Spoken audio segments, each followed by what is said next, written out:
In this lesson, we are going to introduce the idea of critical numbers and how we will be using them in the graphs of functions. So basically, a critical point, there has to be two things in order for a critical point, critical number to exist. One, the derivative, so of f of x does not exist, or here the derivative is equal to 0. Now remember, right, this represents slope of a tangent line. So if I'm thinking about where the slope of the tangent line is 0, well, slope, whenever you have a line that's slope of 0, well, that's just your horizontal line. Then when the slope does not exist, then that would be where you had a discontinuity or a cusp. So like, for example, if I'm looking at this graph, you could see where it does not exist and we have a critical point right here, right? So that would represent a critical point, whatever this x value here is. So then we also have other values, critical points here in this graph, because the slope would be 0. So remember, right, this is tangent lines. So like here, this has a slope of 0. So this x value is a critical point. So here, this value here as well, and here, and here. Notice how it's like turning points in our graph, right? So all of these values represent critical points in our graph. So to find critical points, we're going to start off with in this lesson, we're going to focus on the equation. So here, remember, right, critical points are all about the derivative. So if I need to find the critical points, we are going to first need to find the derivative. So here we go. The derivative of our function is, so using our power rule, right? So multiply, subtract 1. So 1/3 times 3, well, that's just 1. So here I'm at x squared, then minus 9. So this is the derivative. And again, what we're saying is, now, can this exist? Well, yes, this is a polynomial. There are no discontinuities. So we're going to say here, where is this equal to 0? Because again, that is our focus for a critical point. And now notice we're just solving an equation. We're solving for x, where we would do our usual add 9. Now notice this is x squared. So now I need to take the square root. And here the x values are, now remember, right, this is the square root of 9, which makes this positive and negative 3. So these are the two x values where you have a critical point. Now, if we wanted to know what the actual critical point was, then we would plug back into our function. But right now, we're just going to focus on the x values. So same thing here. Let's do it again, right? We're going to look for the x values where you have your critical point. So first, we need to find the derivative. Notice how we have a good old polynomial here, right? Continuous. So our derivative is 6x squared, right? So power rule, subtract 1, minus 18x. Again, power rule where we subtract 1. So then that means here we have 6x squared minus 18x is equal to 0. Now, we are going to focus on going back to our factoring. Notice here, to solve, we have x in both of our values, but we can also divide by 6. So 6x we can factor out because that's a GCF here. So that means here, that's 1. We took out 1x, so x minus 3, because 18 divided by 6 is 3, and the x's cancel out, equal to 0. So going back to our factoring, right, this is 6x is equal to 0, and x minus 3 is equal to 0, which means here we have x is equal to 0, because when you divide by 6, right, x is equal to 0, and x is equal to 3. Because again, if you were solving, right, you would add 3 to both sides. So that's why here we're at positive 3. These are the two x values where we have a critical point. So go ahead and pause the video and try and find these on your own. And here we go.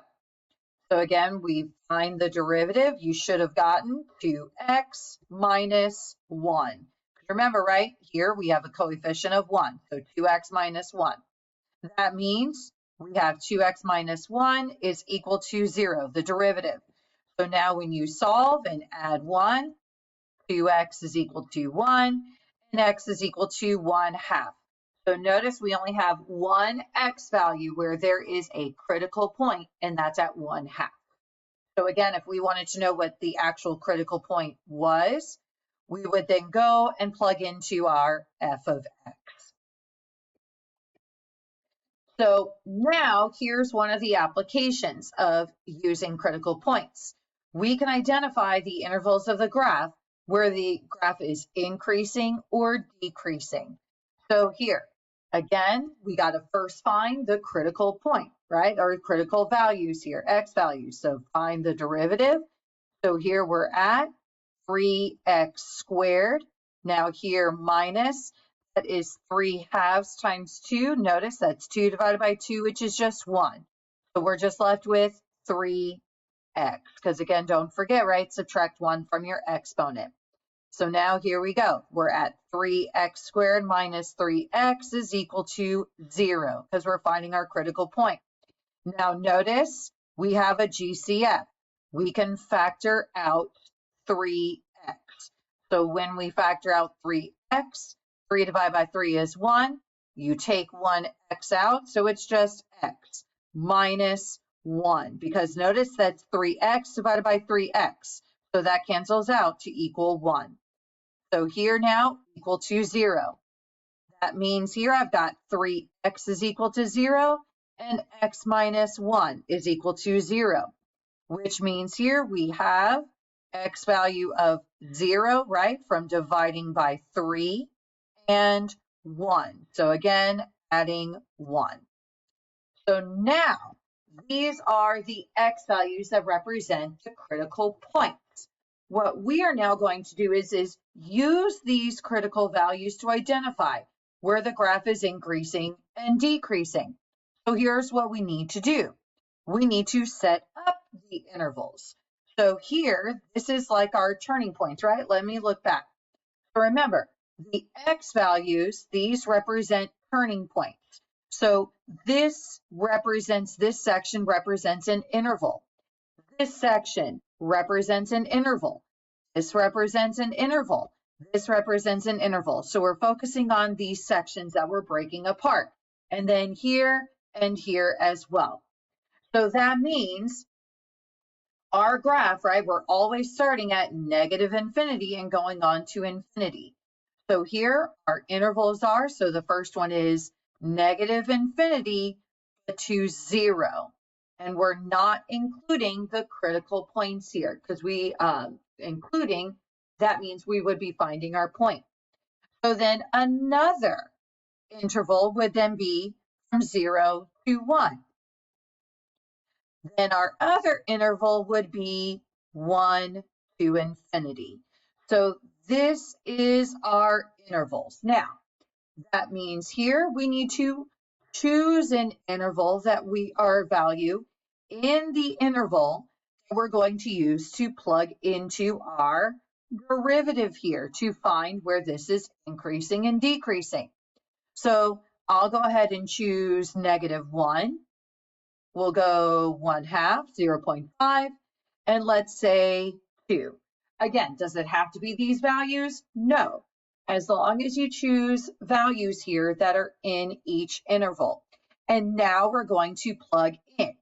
So like here, we're going to substitute -1 into our derivative.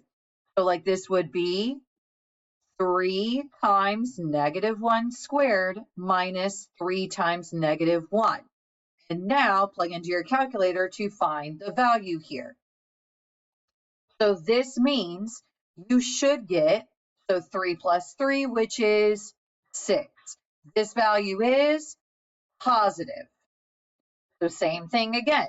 You would plug in 0.5, right? So 3 times 0.5 squared minus 3 times 0.5. Plug in to get the value here.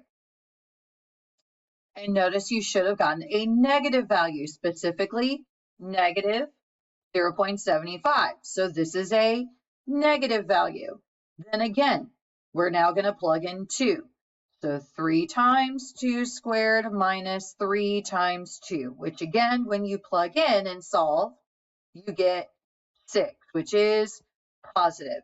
So now, where over what intervals is our graph increasing and decreasing? Our graph is increasing over the interval negative infinity to 0 and 1 to infinity. And where is our graph decreasing? 0 to 1, because we got a negative value here, and here we got 2 positive values. So that's how we find the values of increase and decrease. We need to find the x values that represent our critical points, and then substitute into our function. Now, notice here, just to show you the graph. So here, right, we got our 0 and 1. Notice how we're increasing negative infinity to 0 and 1 to infinity. And notice how we are decreasing from 0 to 1.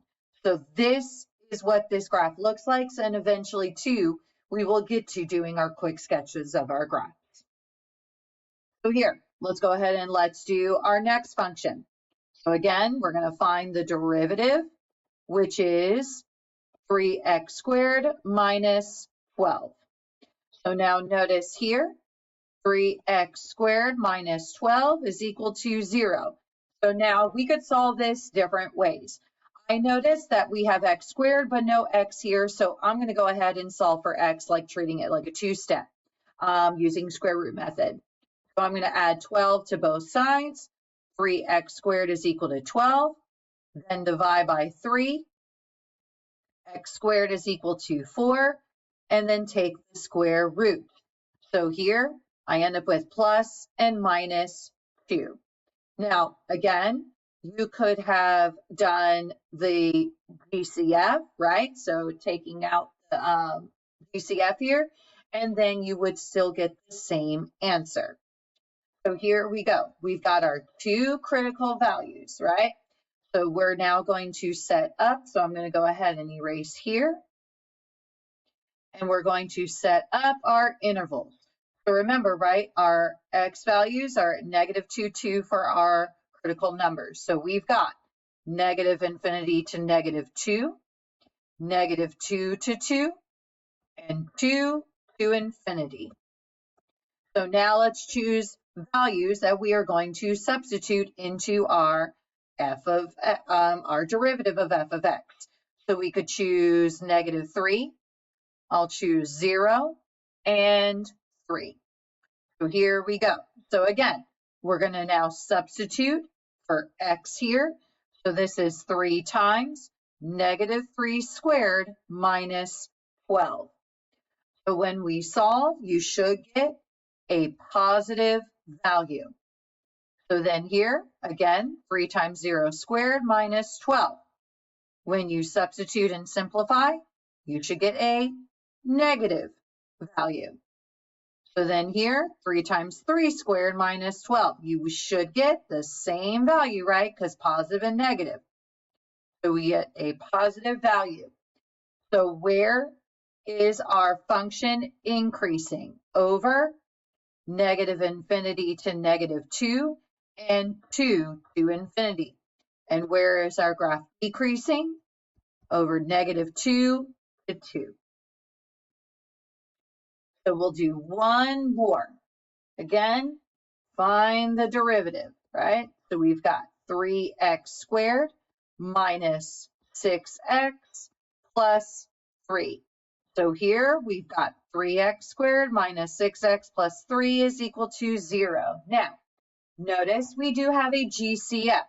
we can divide all three terms by 3. So let's go ahead and take care of that GCF here because we've got a trinomial here. 3 divided by 3 is 1, so 1x squared. Negative 6 divided by 3, so negative 2x plus 1. 3 divided by 3 is 1, is equal to 0. So now notice we are going to solve by factoring, right? So here, what number multiplies to get negative 1 and add to get negative 2? Well, negative 1 and negative 1. So really, this is just 3 times x minus 1 squared is equal to 0. So now, to find our x values, well, 3 is equal to 0. Is that true? No. So 3 just cancels out. So really, we just have one critical value at x is equal to positive 1. Because remember, right, this is x minus 1 times x minus 1. So x minus 1 is equal to 0. And add 1. So now we've got our interval, but we only have one x value. So there's only two intervals that we need to test. Negative infinity to 1 and 1 to infinity. So now let's choose our two values that we're going to substitute into our derivative.